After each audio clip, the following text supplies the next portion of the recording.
देव, देश आणि धर्मासाठी विश्वात्मके देवे साधक मंडळ. आषाढी महासोळा आविर्भावामध्ये सर्व साधक बंधूंच्या उपस्थितीमध्ये हा पर्वकाळ आणि ही संधी काय असतं, अशी संधी सतत भेटत नाही आणि ते संधीचं सोनं करणं हे आपल्या प्रत्येकाच्या हातात नसतं. काही जणांना करता येते, काही जणांना करता येत नाही. आतापर्यंत आपण बाबांच्या सानिध्यामध्ये जर चिंतन करत आलो,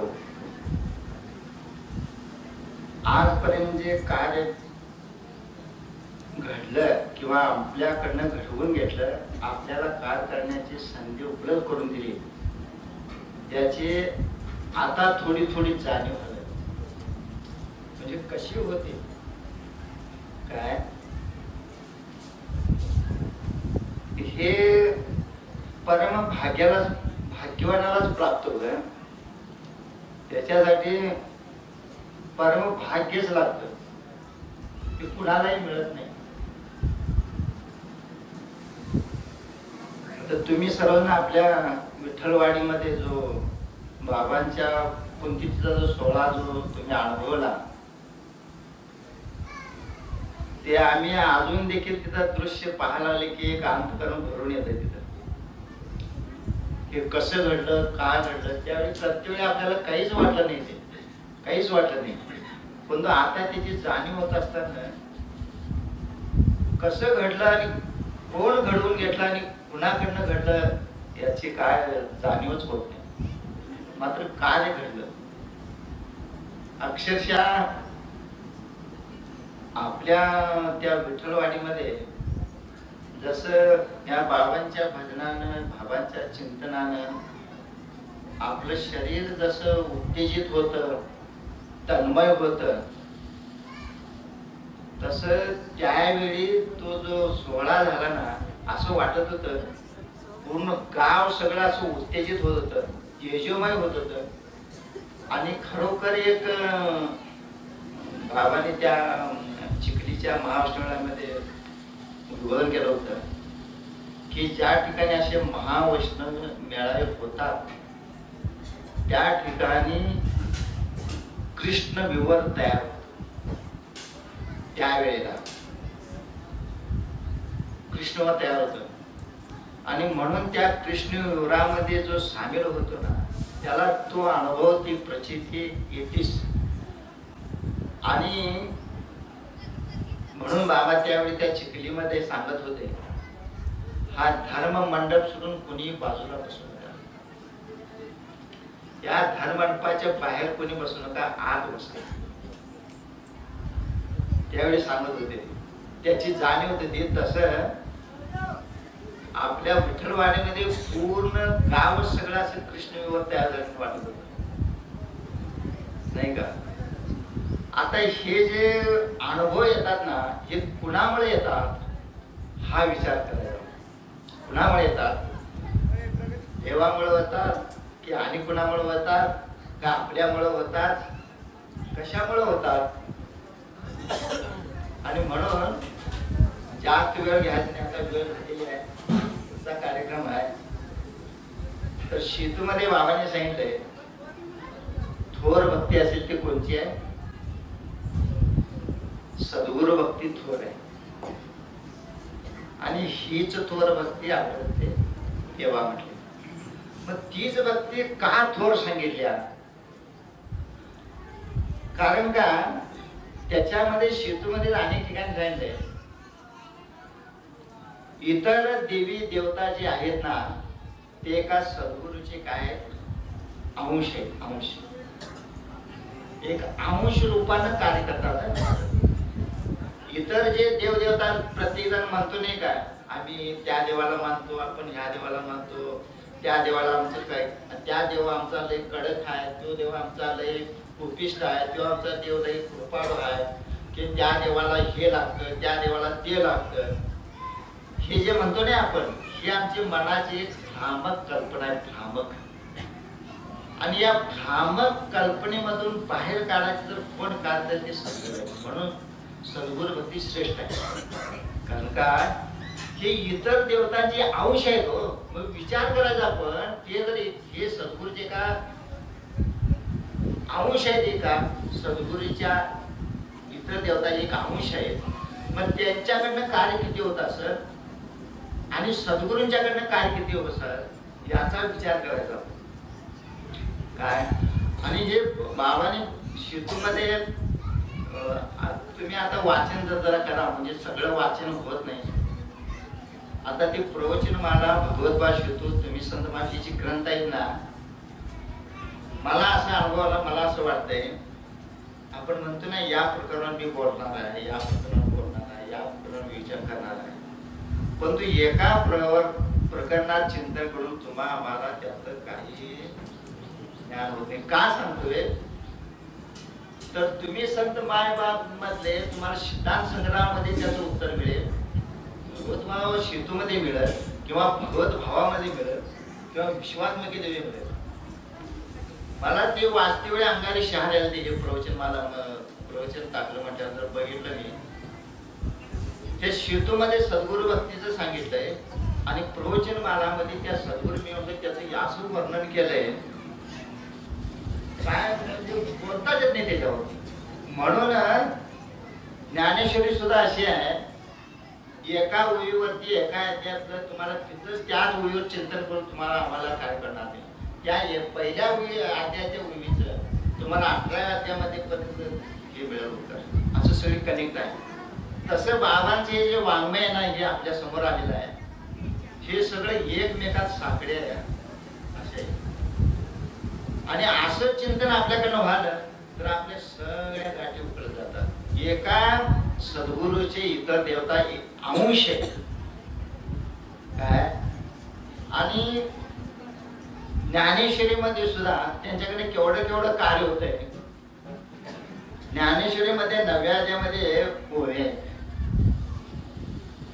म्हणजे लोक भक्ती करतात नाही का, पुन्हा कोणाचे करायचं कसं करायचं हे कळत नाही. ज्ञानेश्वरीमध्ये सगळा उलगडा केलाय, त्याचाच उलगडा बाबांनी हित केलाय त्या सगळ्या ग्रंथामध्ये. ज्ञानेश्वरीमध्ये 9व्या अध्यायामध्ये ओव्या टाकल्या, मने वाचा करणी जयाचे भजनी देवाची वाणी, ते शरीर जाती क्षणी देवची झाली. त्याच्या पुढे सांगितलंय, अथवा पितरांची व्रते वाली जयाची चित्ते, जीवित सल्ल्या त्या ते पितृ का क्षुद्रा देवताची होते, दयाची दयाची परम दैवते, जी अभिचारी की तयाती उपाशी.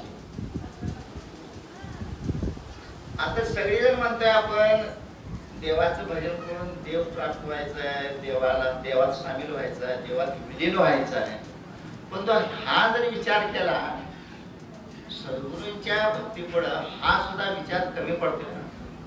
देव झाला हो तुम्ही. पहिल्या इथं काय झालंय, मने वाचा करणी दयाची भजने देवाची वाणी, ते शरीर जाते क्षणी देवाची झाली. म्हणजे कायेनं मनानं वाचेनं तुम्ही जर देवाचं भजन केला तर तुम्ही काय होणार आहे, शरीर पडल्यानंतर तुम्ही देव होणार आहे. मग आता मला सांगा, तुम्ही देव झाला, देव झाला की नाही, देव होण्यासाठी चालले. मग तुम्ही देव झाला, देव होऊन कुठे गेला, एक तर स्वर्गात जाणार, नाहीतर वैकुंठात जाणार, बरोबर आहे. मग आता वैकुंठात जर तुम्ही गेला तर महाराज सांगतात काय, वैकुंठीचे सुख ते नामदेव महाराजांनी आग्रह झाले, वैकुंठ जुनाट झोपडी. काय म्हटलंय, वैकुंठी जुनाट झोपडी आहे आणि ती आम्हाला घेऊन काय करायची तुझी, आम्हाला हितच बरं आहे. जुनाट झोपडी आणि सगळे वैकुंठाला जाण्यासाठी धडपड चालू आहे. आणि वैकुंठीचं नामदेव म्हणतात वैकुंठ जुनाट झोपडी. ते बरेच अभंग आहेत त्याच्यावर, नामदेव महाराजचे बरेच अभंग आहेत त्या वैकुंठाबद्दल. वैकुंठी तो ऐशे नाही कवळ काही कार्य. ते काल्याच्या प्रकरणामध्ये आले. काय अनेक ठिकाणी कुठं सांगितलंय, नको वैकुंठीचा वास, नको वैकुंठीचा वास, असे तया सुखानास अद्भुत हा रस कदा काळी नामाचा. म्हणजे माणसांचं काय झालंय, देवाची पूजा करायची झालंय, देवाची भक्ती करायची झालंय, पण माऊलीने सांगितलं इथं कोण बघितलंय. आणि हे आता हे ह्याच्या अगोदर मी बरेच पारायण केल्यात ना, 1-2-3 पारायण सप्त्यात जाऊन केल्यात, वाचन सुद्धा 2 टाइम झाले. पण तो आता ज्ञानेश्वरी काढून पाहता नाही याचं चिंतन झालंय नाही. आता एक ओळीवरती सगळा संदर्भ या ओळीचा या सगळ्या ग्रंथामध्ये लागतो. जो माझा अनुभव आहे सांगतो तुम्हाला. ही ओळी मी परवा कुठतरी काय याच्या प्रवचनाला घेतली होती मी काहीतरी कार्यक्रमात. हे म्हटलं बाबांनी याचं परत या भगवद्गीता शितूमध्ये याचं वर्णन केलंय की सात्विक माणसं, राजस्थान आणि तामची माणसं कोणचे त्या कुठं जातात, त्याचं वर्णन येतं ज्ञानेश्वरीमध्ये आलंय. आणि हे देव झाला तुम्ही, मग देव म्हणून तुम्हाला काय आहे, त्याला तर म्हटलंय असे वैकुंठी काय असे तया सुखाना अद्भुत रस कदा काळी. हा अद्भुत रस हित आहे. मग तिथं जाऊन काय करणार, मग देव होण्यात काय, मग देवाची भक्ती करण्यात सगळी झालं. दुसरं काय म्हणलंय, बऱ्याच जाता समाजामध्ये आमचं वडलोपार्जित सगळं चालू झालेलं आहे, ते सोडतायत. वडील जे करते तया नाम धर्म ठेवी ते मोडायला तयार नाही. पुरोगामी विचार आता आलं पाहिजे. पुरोगामी विचार काय तुम्ही कुठं कसं बी पडा दडवतच आहे, कसं बी पडा दडवतच आहे. पुरोगामी विचार. पितरांची काय काय हे आमच्या परंपरा आमच्या कुळात चालत आलेला त्या देवाचं करायलाच पाहिजे. नाही केला तर काय फायदा होणार आहे, नाही केला तर काय नुकसान होणार आहे. कधी विचार केला का आपण? हे धाडस करा. आता प्रत्येक जण, अजून बऱ्याच जणांचं हे ऐकून सुद्धा हे धाडस होत नाही. आम्ही धाडस करायला आले नाही म्हटलं, आतापर्यंत केले आम्ही इथून पुढे तुम्हाला करायचं असेल ना तुम्ही करा, आमच्याकडे यायचं नाही. आता हे समजा लागेल ना. आता काय म्हणजे पुरीच्या जिटावर पडल्यानंतर सुखरूप बाहेर पडेल का? काय हो, बोरीचं झाड माहिती आहे की नाही, इकडे बोरीच्या बागा लय आहे, त्याच्यावर जर पडला सुखरूप बाहेर पडेल का? मग कसं बाहेर पडाल?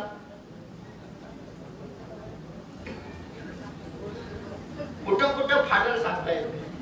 नेमकं हेच फाटल हिथं फाटल काय सांगता, सगळीकडे फाडूनच करणार नाही का? तसं सगळ्या देवांची भक्ती करणं म्हणजे असं आहे, अंग फाडून घेण्याचं काम. आपल्या भाषेत म्हणायला अंग फाडून घेण्याचं काम आहे. विचार करायचा आपण. मग अशी काय म्हटले, अथवा पितरांची व्रते वाहती जायची ते जीवित झाल्या ते पितृवरे. मग तुम्ही पितृलोकात जाल. आता देव लोकात जाऊन तुम्हाला काय मिळत नाही. आणि पितृलोकात काय माहितीये का? पितृलोकात ठरलेलं किती आहे काय? माळ आहे. परत ते अक्षय तृतीया माहिती आहे, आणि कधी ठेवतात आणि कुठे तिथी आहे. तोपर्यंत आता तुम्ही या तिथीला आपण नव्हे ठेवतो पाहिजे नाही. मग तोपर्यंत तुम्ही या तिथीला नव्हे ठेवला, मग बाकीच्या दिवशी त्यांनी काय करायचं?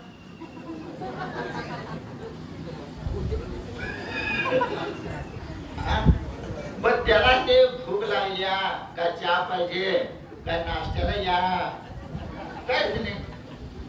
मग आता तुम्ही वर्षात 3 टाइम त्याला निवड ठेवत असाल, मग तुम्हाला आशीर्वाद देतील? मला सांगा. आता 2 तास आम्ही प्रवचन ऐकले की नाही?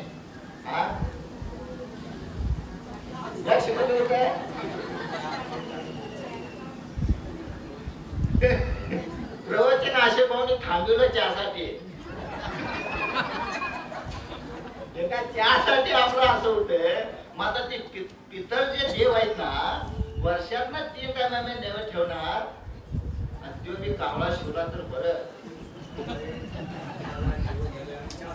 चहा नाही त्याने धडपड आणि नुसता चहा नको, टोस्ट आहे ना, बिस्किट म्हणजे आपल्याला एवढं चालत नाही. मग त्या पितरांना लय मानतो नाही पितरांना आपण. मग विचार करा बाकीच्या दिवसात तिने काय खात असतील, काय करत असतील, काय अवस्था असेल. मग विचार करा तिथं गेल्यानंतर तुम्ही तिथं काय सांगितलंय, पितरांचे प्रत्येक कोण तिथं राहणार. मग आम्ही पण वाट बघत बसायचं बघा. आणि बर असं आहे सगळी सात्विक असलं तर बरं आहे. बघा विचार करा सगळी करत नाही. कोण बघाय आले इथं सात्विक जर असेल एक भावानं आपलं करावं. ही आमची वडिलांची तिथे आहे करू. सगळी जण महाग घालत नाही, सगळी जण काय करत नाही, नाही का, पण तिथे नाही होत. मग त्यांनी काय करायचं नाही का, तिथं जाऊन तुम्ही काय करणार. हा दुसरा मार्गला. आता हे भक्ती करण्याचं सांगतोय तुम्हाला. भक्ती करतात ही माणसं 3 प्रकारचे आहेत. माणसं दिसायला सारखे आहेत, पण तो भक्ती करताना मात्र 3 प्रकार पडले. ही काय तिसरं सांगितलंय का क्षुद्र देवतानी भूते तेची जयाची परमदैवते जे अभिचारिकी तयाते उपाशिले. क्षुद्र देवता आहे तर बघा आता येसाई मासाई त्या इकडं तुमच्या भागात मला माहित नाही, कोकणात त्यांच्या भागात लय येते. लई कडक. कोणाला जर आडवं पाडायचं असलं तर तिथं जायचं. कोणाला ते कसं काय करतात ते माहित नाही. ही अशी दैवत आहेत. मग ते काय अमावस्या पौर्णिमा लिंबू टाका, नारळ टाका, काय काय करा. क्षुद्र देवता याला म्हटलंय. देवतच आहेत. माझी किती माणसं पूजा करतात सांगा बघू. तुम्हाला मला माहिती नाही, भयंकर आहेत. आता तुम्ही कुठं कुठं रस्त्याने जाता ना, जिथं तिकडी असते की नाही रस्त्याची तिकटी, तिथं बघायचं तुम्हाला सगळं दर्शन होते. काय काय असते, लिंबू असतो, सुई असते, पिवळा भाग, तांबडा भाग, काळा दोरा, पिंपळ, भाऊजी, सुया. ही कुणाचं नैवेद्य, ही क्षुद्र देवतांची. मग आता अशी पूजा करून त्याची युनी कुठल्या माहिती ना, भूत युनी आहे. भूत युनी आहे म्हणजे अशी माणसं भक्ती करणारी आहेत समाजामध्ये, आहेत भूत जातात. आणि भूताचा प्रकार असा आहे त्याला खायला नाही, प्यायला नाही, काहीच नाही. त्याला खायला काय माहितीये काय, तुम्ही जे मुलावर दृष्ट लागली की कुणाचे ती दृष्ट लागली नसते, त्याला पाहिजे असं तो काय करतोय मग टाकायचं आणि त्याला टाकायचं. मग ते खायला परमिशन आहे. पाणी कुठलं प्यायचं, पाणी प्यायचं नदीचं, नाल्याचं, घरातलं पाणी अजिबात प्यायचं त्याला परमिशन नाही. कुणाला, भूताला. त्याला पाणी कुठलं प्यायचं माहितीये का. आता सिटी मध्ये तो काय प्रकार नाही, पूर्वी खेड्यात होता, आता खेड्यात बंद झाले. चंद्रयोजन जातो ना, आणि त्यात उरलेलं जर पाणी असतंय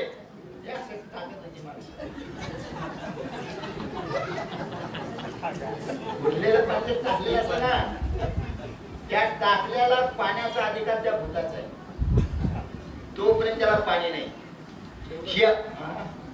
एवढंच त्यात बरोबर बोललं तर बरं, नाही तर ते बी नाही, नाही तर ते बी पाणी त्याला नाही. मग कोण टाकतोय ते 24 तास बघत बसायचं. आणि अशा वेळेला काय होते, म्हणजे काही वेळेला चिडतोय मला कोण पाणी नाही, आता ह्याला सोडून त्याला असं धरतंय की कुठं गेलं तर सुटत नाही. आणि म्हणून असं भूत लागलं तर कुठं तुमच्या चिखलीमध्ये 20 वर्ष फिरत होत म्हणे ते. 20 वर्ष फिरत होत. पाण्या वाचून तडपड होत ते. कोण टाकलं नाही ना. आणि म्हणून काय केलं, परवा बाबा ते ना वाडीला निप्पाणीला ते भूत तिथं आलं. आणि सगळी बसली होती. या सगळ्यांनी काय समजलं हे काय झाले. सगळी पळाव काय फसाव. त्या भूतानं असं गोंधळ माजवला. शेवटीने बाबाने आधी दिला, ए बस काय झालं तुला बस. आणि जे निघून गेलं ते परत आलंच नाही. ते सुद्धा भूत भाग्यवान ठरलं.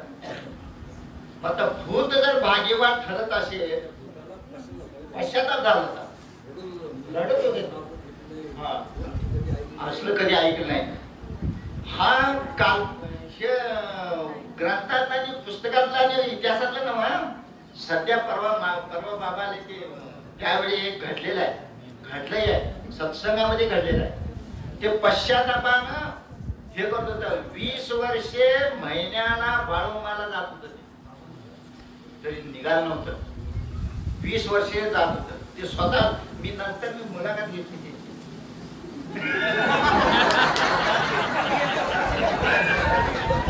मला ते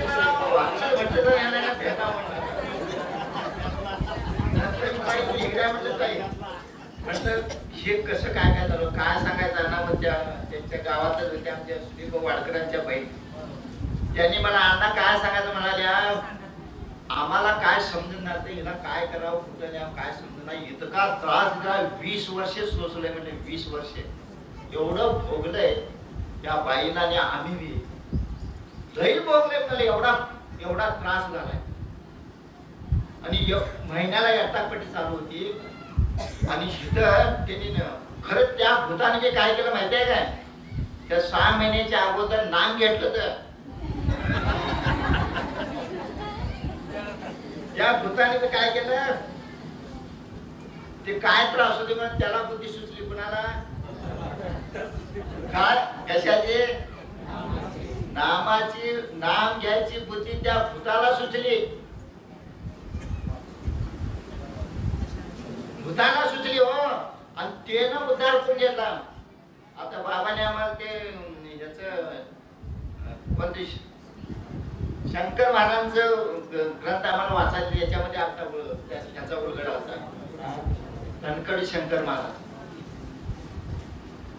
शंकर महाराजा माधव महाराजांना बोध करत असताना, त्यांना तीर्थाटनाला नेत असताना मध्ये असं त्यांना पण एक भूताचा हे आलं, प्रसंग आला.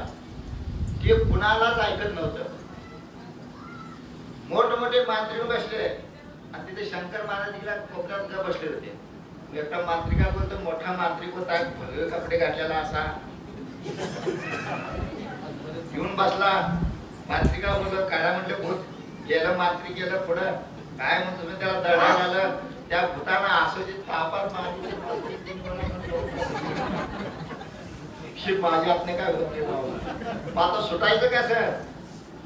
मग त्यावेळी शंकर महाराज त्यांना बोलवा म्हणले, आता असला मांत्रिकाला झाला नाही, ह्यांच्याकडनं काय होणार आहे. तरी सुद्धा तिने ठीक आहे म्हटलं. भूताला बस व्हा म्हटलं, तुला काय झालंय.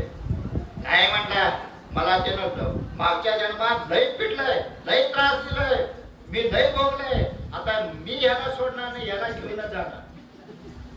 त्यांनी म्हटले, आता बरोबर तुला मागच्या जन्मामध्ये तुला त्रास दिलाय, तुला काय काय केलंय, लई संकट आणल्या तुझ्यावर, तुला छळलंय, तुला मारलंय. आता ते बरोबर आहे. आता मला सांग म्हटले, आता तू याला छळणार, तू याला त्रास देणार, तू याला मारणार, मग तुझा काय फायदा. बरोबर आहे ना. मग ह्यातलं तुला काय मिळणार.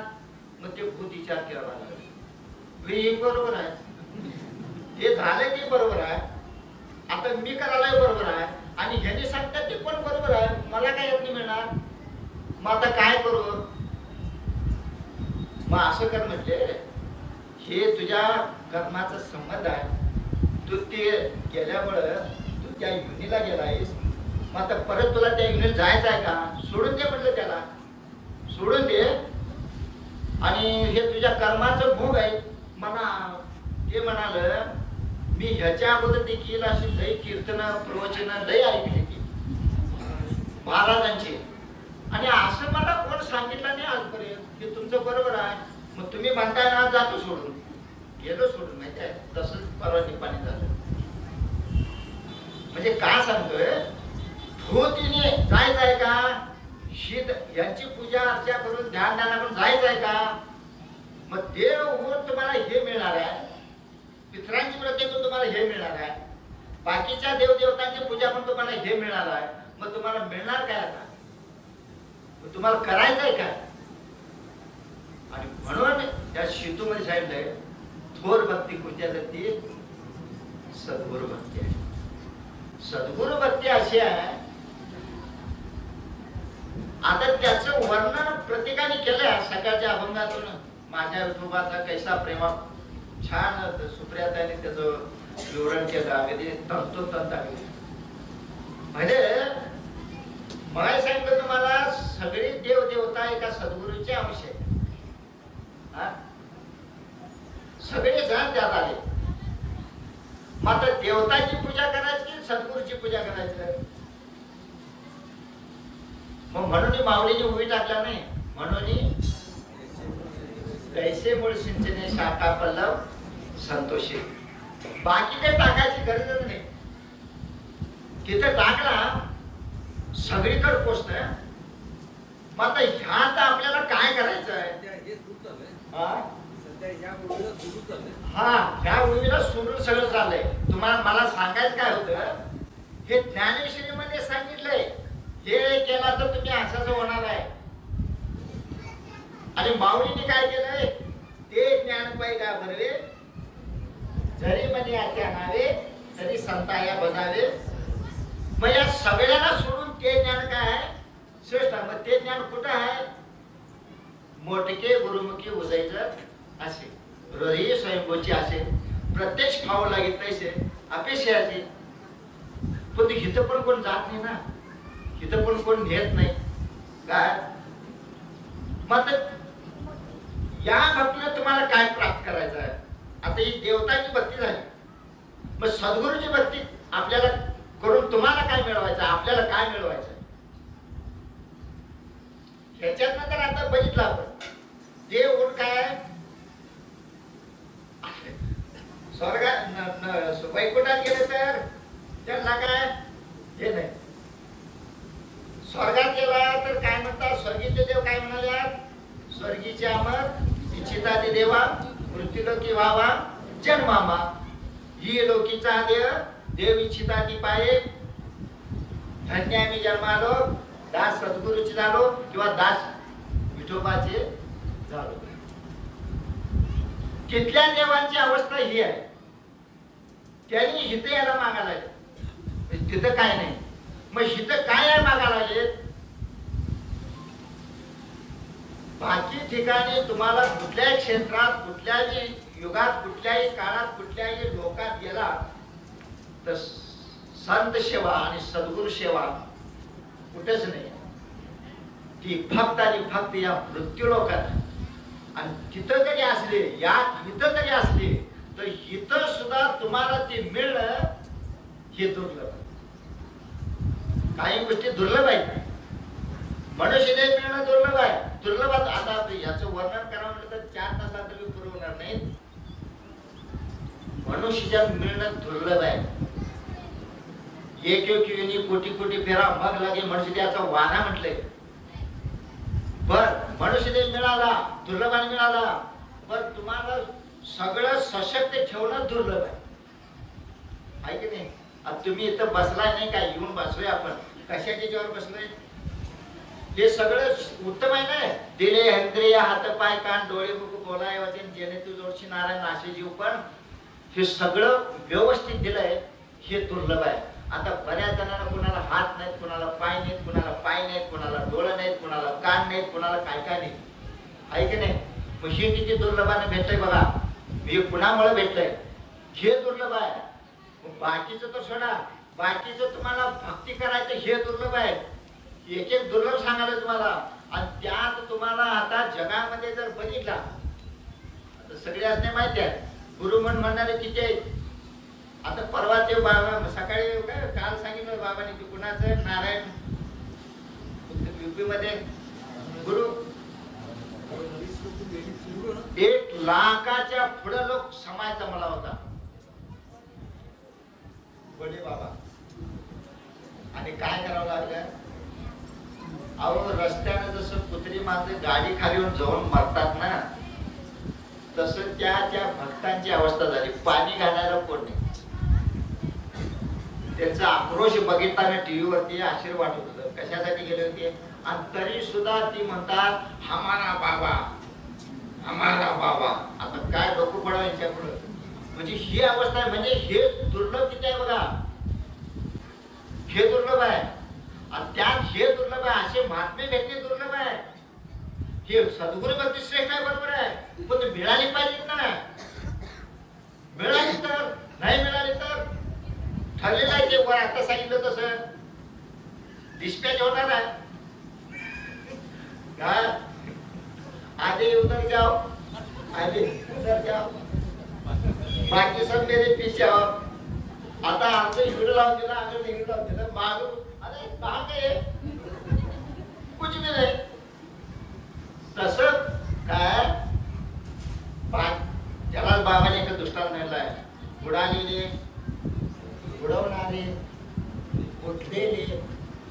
बघा हे मला वाटते भगवत ग्रंथामध्ये याचा उलगडा केलाय. आता ते अनुभव मला ते बुडवणारे, बुडणारे, बुडलेले असं कसं काय असेल हे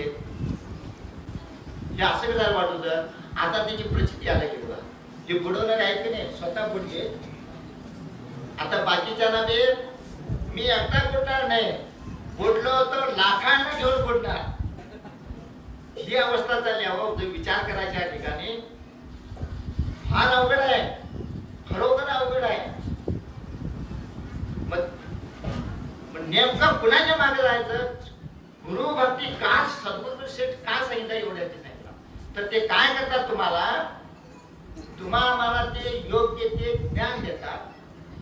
आणि पहिल्यांदा काय करतात, जी तुमच्या आमच्यामध्ये अंधश्रद्धा बसल्या ना, अंधश्रद्धा आमच्या श्रद्धाच आहे, खरं सगळे अंधश्रद्धेमध्ये डुबालेले आहे. याच्यातून बाहेर काढतात, गोंधळगिरी पासून सावध करतात. आता झालं ते गोंधळगिरी झाली ना, असे किती बाबा आहेत माहित नाही तुम्हाला. एक एक बाहेर पडाले असे किती जण आहेत माहित नाही. याच्यातून बाहेर काढतात. आणि ते काढलं या महात्म्याने सगळ्यांना. समजलं तर कळतं, नाही तर नाही कळत. काढलंय तुम्हाला. आणि तुम्हाला नेमकं कशाची गरज आहे, तर तुमच्या आत्मकल्याणाची तुम्हाला गरज आहे. तुमच्या आत्मकल्याणाचा मार्ग लागतात आणि तुम्हाला त्या मार्गावर दृढ करतात. काय तिथं निश्चय तुमचा पक्का करतात आणि तिथं नेऊन पोहोचवतात. हे सद्गुरूचं खरं कार्य आहे. मग हे कार्य आत्मकल्याण व्हायचं असेल तर निष्ठा नामा म्हणे, तुका म्हणे, नाम एकनाथ म्हणे, बाबांचं वाक्य आहे नाही द्या, तुझं काय म्हणणं सांग, हे नको. काय तैसे संत जगी क्रिया करुणी धाविती आहे. बालकाचे चाली माता जाणून पाऊल घाली. जसं बालकाची चाल पाहून आईला पळता येत आहे, परंतु बालक ज्या चालीनं चालत ना, त्या चालीनं चालते आणि त्या बाळाला चालायला शिकवते. हे आईचं काय काळीज आहे. ही उपमा दिली तुकाराम म्हणे अभंगातून. कोणाबद्दल? सद्गुरु बद्दल, संताबद्दल. आणि म्हणून एके ठिकाणी महाराज सुद्धा म्हणतात, तुका म्हणे संत सेवा हेची देवा तब. देवाला कोणती सेवा पाहिजे? संत सेवा. मग देवाची सेवा करून तुम्हाला काय मिळणार आहे? मला सांगितलं. मग कुणा सेवा करायची, मग कशी करायची, हे अर्ध्या तासात आणि 10 मिनिटात नाही. आपलं आयुष्यच घालवायला पाहिजे त्याच्यामध्ये, तवा सेवा करते शेवटपर्यंत.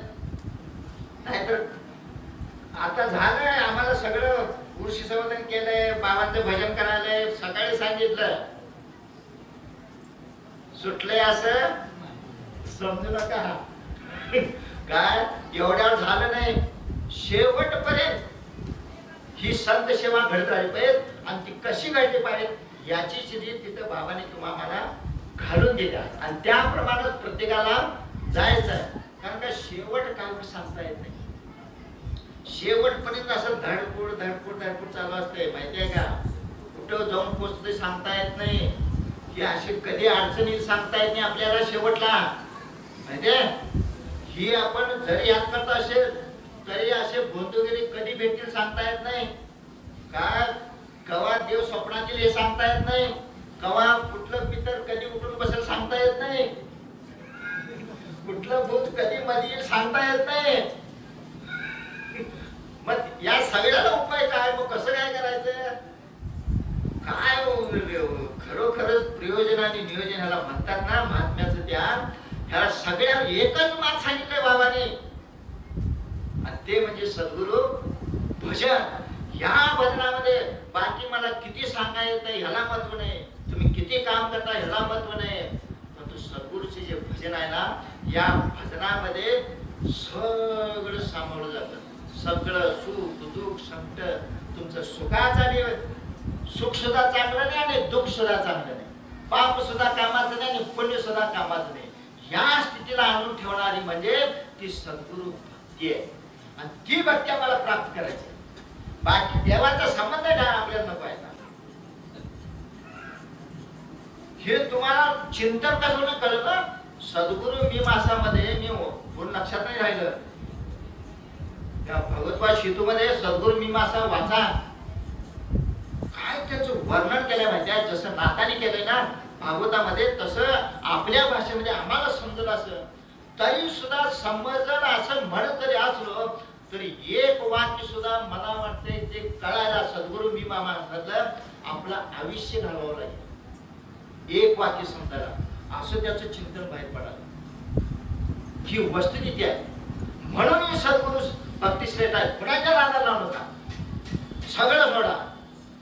काय सगळं सोडा, पण तू सद्गुरूला कधी. म्हणून बाबांनी म्हटलंय, ज्याचा सत्संग सुटला त्याचा वाया गेला. मला वाटतं कुठल्या तरी प्रवचन आलंय बघा त्याच्यामध्ये. काय ही वस्तुस्थिती आहे. म्हणून तुम्हाला आत्मकल्याणाचा मार्ग दाखवून या सगळ्यातून बाहेर काढतात. गुंदगिरीपासून अंधश्रद्धेपासून या सगळ्यात तुम्हाला बाहेर काढून तुम्हाला हा आत्मकल्याणाचा मार्ग तुमच्यासाठी हा एकच मार्ग आहे, बाकी कुठला मार्गच नाही. आता आपण कुणाचं कल्याण करणार सांगा बघू? कुणाचं कल्याण करणार? या देहाचं करणार की अवयवाचं करणार का नातेवाईकाचं करणार? कुणाचं कल्याण करणार? काय आपण म्हणतो नाही काय, त्याचं कल्याण त्याच्यामुळे झालं, माझं कल्याण ह्याच्यामुळे झालं, त्याचं कल्याण माझ्यामुळे झालं म्हणतो नाही काय. तू नेमकं कल्याण कुणाचं करायचं हे समजत नाही बाहेर. स्वतःच आपलंच कल्याण जर नाही झालं तर दुसऱ्याचं कल्याण कसं होणार आहे? माझंच आत्मकल्याण मीच कोण आहे हेच जर मला कळलं नाही शेवटपर्यंत तर दुसऱ्याचं कसं काय व्हायचं? ज्यावेळी कळेल त्यावेळी दुसऱ्याचं कल्याण करायची गरज नाही, तुमच्यापासून आपोआप त्यांचं कल्याण व्हायला लागतंय. आणि हेच या महात्म्याने केलं. पहिला स्वतःचं कल्याण करून घेतलं आणि हे करत असताना मात्र एक लक्षात ठेवून घ्यायचं, अनुभवाच्या गोष्टी आहेत. हा संघर्ष मात्र कायम राहणार आहे. रात्रंदिवसा युद्धाचा प्रसंग, आत मन बाहेर जग. तुम्हाला समाजामध्ये राहत असताना संघर्ष आहे. तुम्हाला कधी कोण येऊन काय बोलेल सांगता येणार नाही. नाहीतर आम्ही आता आत्मकल्याण मार्गात चालले, आम्हाला सगळेजण आमची काय करतील पंचायती करतील, उदो करतील, प्रसिद्धी वाढवतील, लौकिक वाढवतील, ह्या भावात राहू नका. संघर्ष आहे, हा अनुभव येतोय त्याचा. म्हणून त्यांच्यावर सुद्धा आपण क्लेश करायचं नाही. बाबा म्हणतात जे येतं ना ते तुम्हाला सावध करण्यासाठी येतात. भूत येतं तुम्हाला बिघडवायला येतं, तुम्ही बिघडला नाही तर काय करत नाही ते. त्याच्या जाण्यात तुम्ही गावला ते फरफडल्याशिवाय सोडत नाही. ही वस्तू तिथे आहे. म्हणून बाबांचं एक वाक्य आहे, तू तेरा दे. बाबाने आपला दृष्टांत मला वाटतं तुम्ही संत मायबामध्ये सांगितलं. बाबांनी असंच कोणाबद्दल एखादं काय केलं सांगितले असं साहेब. बाबांनी आपला अनुभव सांगितला त्याच्यामध्ये. अशी वक्र दृष्टी थोडीशी नजरेला नजर मिळाली तेवढ्यावरती काय समजणे को इशारा बस झालं आमचं यावं. समजण्याचा इशारा काफी आहे. आता त्याला नाही तो आपल्यासाठी आहे. ह्यो इशारा आपल्यासाठी आहे. तो आपला अनुभव सांगितलाय हो, त्याच्यासाठी नाही केला हो, आपल्यासाठी आहे. समजणे को काफी इशारा असं पाहिल्यानंतर तेवढ्यावर बाबांनी समजलं यांना काय सांगायचंय. आणि तेवढ्यावर परत कधी हे केलं नाही. त्यांचं समजून गेलं सांगणं. आज देखील बाबांचं सांगणं आपल्याला तसंच आहे. काही मार्मिक गोष्टी सहज आपल्या वाक्यबाहेर पडतात, काही कृतीतून दाखवतात, काही इशाऱ्यातून दाखवतात आणि तेवढ्यावरती आपल्याला सावध करतात. आणि म्हणून काय करायचं, काय करे हो, तुटोई शरीर फुटोई मस्तक, परिणामाचा वगर सोडू नये. हे नाम काय बडिये देवा पूर्वी वासना किंवा दे जावं अथवा राहू, या वृत्तीवर येऊन खरोखरच ही सद्गुरु भक्तीचं वर्णन करायचं म्हटलं तर या माऊलींना जमलं नाही, नाथांना जमलं नाही.